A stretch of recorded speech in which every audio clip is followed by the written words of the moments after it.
Hello everyone, और आपका मेरे एक और ब्लॉग और एक और थॉट के साथ मैं हाजिर हुई हूँ।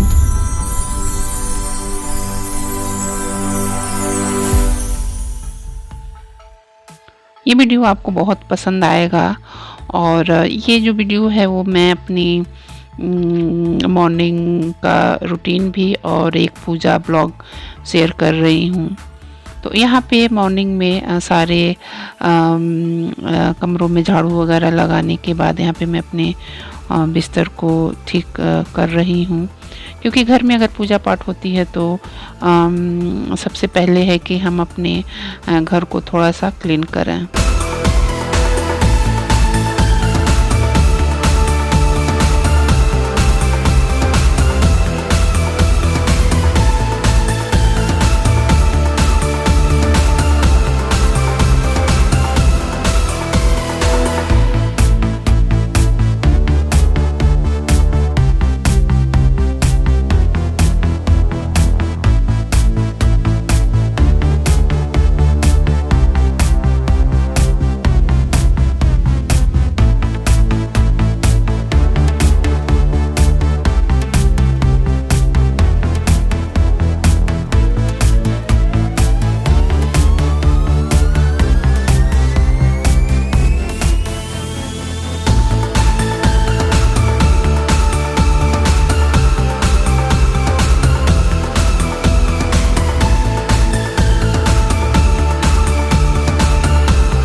बाकी तैयारी जो है वो हो गई है। बस अपने मुझे रूम की डस्टिंग करनी थी। बाकी फल वगैरह जो भी है मैंने धुल लिया है और बाकी जो भी चीज़ें हैं वो डन हो गई हैं पूजा के लिए। अभी मैं आगे शेयर करूँगी आप लोगों के साथ। क्योंकि जो पूजा जो होती है वो जब हमारे मन में एक बार अगर आ जाए कि हाँ नहीं हमें पूजा करनी चाहिए या कथा वगैरह का आयोजन करना चाहिए, तो उसमें ज़्यादा डिले नहीं करना चाहिए, तुरंत उस चीज़ को कर देना चाहिए। और क्योंकि जो भगवान का स्मरण है वो हम कभी भी वैसे करते ही हैं, लेकिन ये कथा वगैरह का जो भी है वो जब हमारे मन में आए, अगर स्मरण आ जाए तो उसे 2-4 दिन में उसको कर लेना चाहिए। और यहाँ पे मैं तैयार हो गई हूँ, मेरी लुक देखिए। और ये कॉटन की साड़ी है। काफ़ी दिनों से मैंने इसको तैयार करके रखा था इसी पर्पस के लिए। तो यहाँ पे सारे तैयारियाँ हो गई हैं और ये फल वगैरह जो भी प्रसाद वगैरह की चीज़ें हैं, सारी चीज़ें मैंने यहाँ पे ला के रख दी हैं। और ये जो नाउन है, आपके यहाँ क्या बोला जाता है, जो कथा वगैरह करवाते हैं, पैर वगैरह जो रंगती हैं, हमारे यहाँ तो नाउन ही कहा जाता है। आप अपना बताइएगा कि वहाँ पे क्या कहते हैं। और ये भी सुबह ही 8 बजे तक आ गई थी और सारी तैयारियां जो ऊपर की हैं चौक वगैरह पुरना बाकी चीज़ें जो हैं तो इसने कर दिया है। और बस हम लोग अब पूजा पे थोड़ी देर में बैठेंगे। और ये जो सत्यनारायण जी का कथा का जो आयोजन है, इसमें ज़्यादा तैयारी नहीं लगता है। अगर आप चाहें तो इसे संक्षिप्त रूप में भी कर सकते हैं। बस अपनी एक श्रद्धा होनी चाहिए जिस हिसाब से, तो छोटे रूप में भी इस चीज़ का हम इसका आयोजन कर सकते हैं। और सारी तैयारियां मैंने एक दिन पहले ही कर ली थी। और बस अब आप लोग मेरे साथ वीडियो में बने रहिएगा। और क्योंकि इसमें जो पूजा का जो कार्यक्रम है तो मेरे हिसाब से साल में एक बार ये आयोजन ज़रूर करना चाहिए। सावन वगैरह में, या इस कथा को आप पूर्णिमा के दिन सुन सकते हैं। अगर सावन में नहीं सुन सकते हैं तो पूर्णिमा के दिन ये सत्यनारायण जी का जो कथा होता है वो बहुत फलित माना जाता है। या फिर सावन में किसी भी दिन पे आप उसको सुन सकते हैं।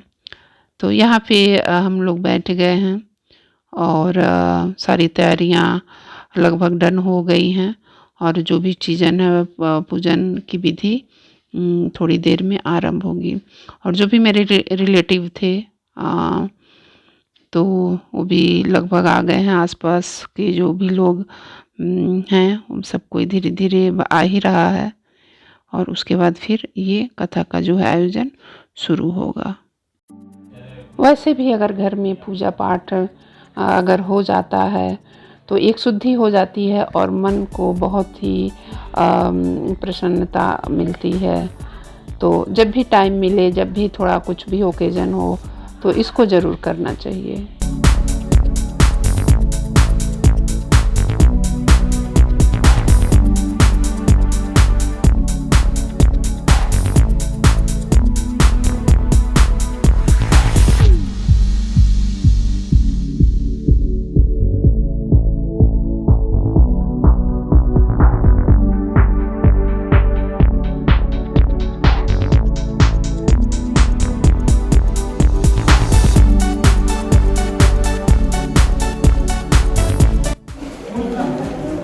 भगवान कहते हैं, बतलाते हैं, तब नारद जी उसमें उस व्रत का क्या फल है, क्या विधान है, किस दिन इस व्रत को करना चाहिए और उस व्रत में क्या क्या लगता है। किम फलम किम विधानम च केनो तद्व्रतम तत्सर्वं विस्तार वही कथा कार्यम में।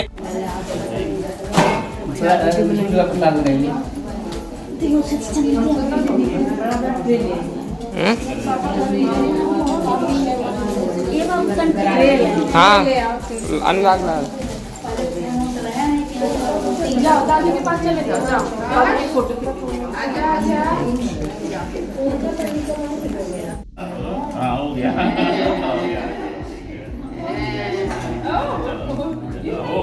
हो गया हो गया बाप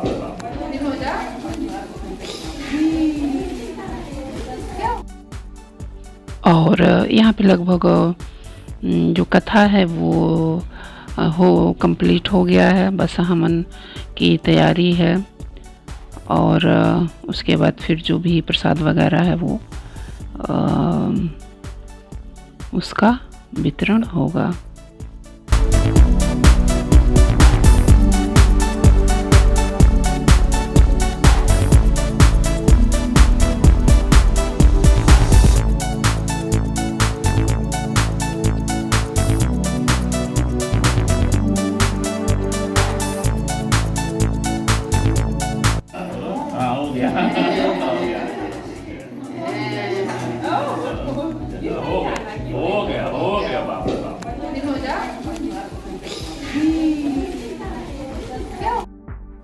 तो फ्रेंड्स बस ये एक छोटा सा ब्लॉग मैं अपने पूजा का लेके आई थी। I hope like you.